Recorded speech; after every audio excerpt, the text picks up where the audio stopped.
Hey, Bleedbigblue. Tim from the podcast. Just wanted to come talk to you guys. This is the only second time I've gotten to do this all season. But, hey, Giants got to win. I didn't know they could do it. I didn't know we would actually put that much effort into a game. I can't believe it. I can't believe that we only gave up 9 points to Kansas City. That just really, the only thing that bothers me about that is it's a little late. It doesn't mean anything, but where was this effort last week when we were playing one of the worst teams in the league? We have to play a good team to even try to step it up, or we have to play an AFC West team. I don't know. But hey, you know what? It's that time of the week. It's time for my list of glory and list of shame. Let's start it off. Number 1 on my list of glory, Orleans Darkwa. You had a great game. You were pretty much our whole offense. I mean, granted, our offense didn't look great, but did enough to win. And you know what? Other than a few drops, Darkwa, you played almost a perfect game from what I've seen. From what I've seen, and I like the effort you put in. And all I gotta say is, props to you, Orleans Darkwa. Welcome to the list of glory. Number 2 on my list of glory is a newcomer to the list, and I have to give him props. Getting his first start this week ever, Chad Wheeler. Good job. You've made it to the list of glory.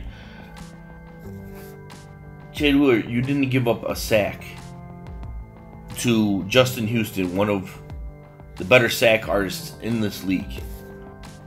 Now, if you could have done that all season, I don't know why you weren't playing from the beginning. But Chad Wheeler, in your first start going against Justin Houston, and you know what? We didn't even hear from you. Didn't hear, penalties. We didn't hear, you giving up sacks. And the only reason you were starting at all is because Justin Pugh was still hurt. Well, I think you just got that right tackle position. At least I think so. So, props to you, Chad Wheeler. Welcome to the list of glory. Number 3 on my list of glory. I got to give it to a couple different guys. And then I'm really giving it to almost the whole defense. But the number 3 on my list of glory, I'm giving it to Landon Collins and Damon Harrison. They're pretty much the heart and soul of this defensive team. Landon Collins had an interception, and so did Snacks. Landon Collins had 10 tackles. Damon Harrison had like 3 and 2 assists. But they're the heart and soul of this team, and I gotta pretty much say they're probably the reason this defense played up to where they did. Not only because of their talents, but I really think, I know they had a players only meeting this week. I really think those two had a lot to do with the fact that these guys stepped it up. And I love that fact. I love that they have that much pride, even when this season's pretty much over. I mean, how can you get mad at that? It was good to see what this defense is capable of, and I knew they were capable of this. That's one of the reasons that they were pissing me off so bad. Again, I just want to know where this was the past few weeks, but hey, at least you woke up, and keep this going. Now, for the list of shame, which is a little bit harder after a win. I'm not going to lie to you. Even though I haven't had to deal with this much this season. But number 1 on my list of shame, Aldrich Rosas. Shame. You know what? The only reason we went in overtime is because you missed an extra point. And it's not about missing an extra point. That is not why you're on the list of shame. Even though that is a big deal. And honestly, it could have cost us the game for you, missing that extra point. But it's the fact that you've missed something, at least a field goal or an extra point, for 4 straight weeks. You're lucky that we're not in the playoff race, or this season's pretty much over with as far as, playoff aspirations, because I'd be really pissed off at you as a kicker if, you've put this record out there of at least, 4 weeks of missing a field goal or an extra point. It's unacceptable. You better get it together. I know you're a rookie. Let's start streaking and playing better, or you're not going to be on this team next year. Period. So, shame on you, Aldrich Rojas. You made the list of shame. Number 2. Now, I know some of you guys are going to disagree with this one, but I had to. Number 2 on the list of shame is the coaching staff. I know that's weird, especially the fact that, we're coming off a win. But I'm going to give you my reasons why. First of all, Travis Kelce killed us. He went over 100. He was killing us all over the field. But that's, for the simple fact is, that's not a normal thing when a tight end's killing us all game, right? That's my point.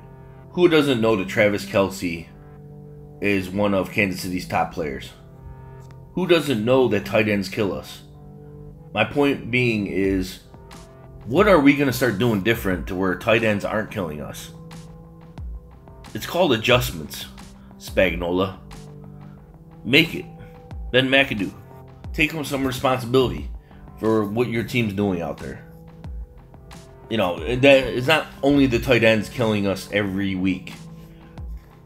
Again, I pretty much showed me again why Ben McAdoo's horrible at his job. His talent evaluation is disgusting. Chad Wheeler just shut down Justin Houston all game. We wouldn't even worry about the right side of the line. Now, why wasn't this kid playing all season? It's not all of a sudden he got good. Oh, you know what? Midway through the season, he figured it out.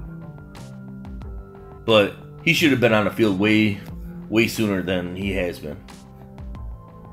Just going by the preseason, going by just the talent evaluation is suspect, and it has been all season, and that's Ben McAdoo's fault.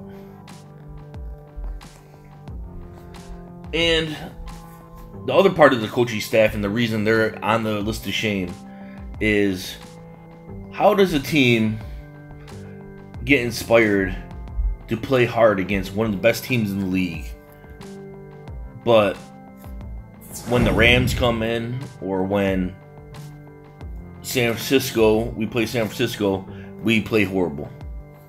Like, not even trying, no effort or anything there. I leave that to that's on the coaching staff. You're supposed to inspire these players. I know Ben McAdoo doesn't think that's his job, but your job is to motivate players.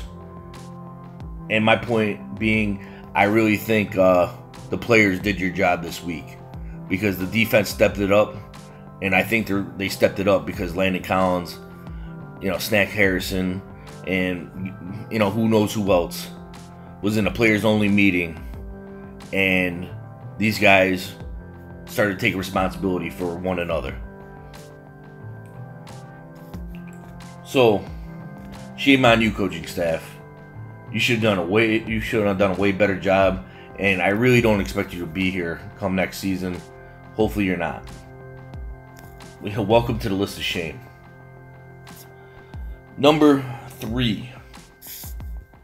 And this is another one that I'm not going to lie, I'm sort of guilty of. And I'm sort of putting myself on the list of shame.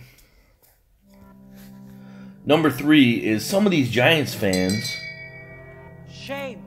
that are mad because we won. And I'm not gonna lie, I think I'm sort of one of them because it messes up with our draft position. You know what? It took me a second, but I thought about it. I'm still happy with the win. You know, screw the draft position. I'm not worried about draft position. That'll work itself out. Only thing I'm scared of is if we go on a run, Ben McAdoo keeps his job. That's what I'm scared of, to be honest with you. But, you know, shame on Giants fans that were pissed off because we won today. You know what? What would you're mad if they put no effort in. You're mad if they do put effort in. You know, they can't win either way if you're mad over this W. But I was on the fence with you guys, so I understand. As always, I want to hear your guys' lists of glory, lists of shame. Let me know what you guys think. We'll definitely see what you think in the comments. And we got a W this week, so I still bleed big blue. Always.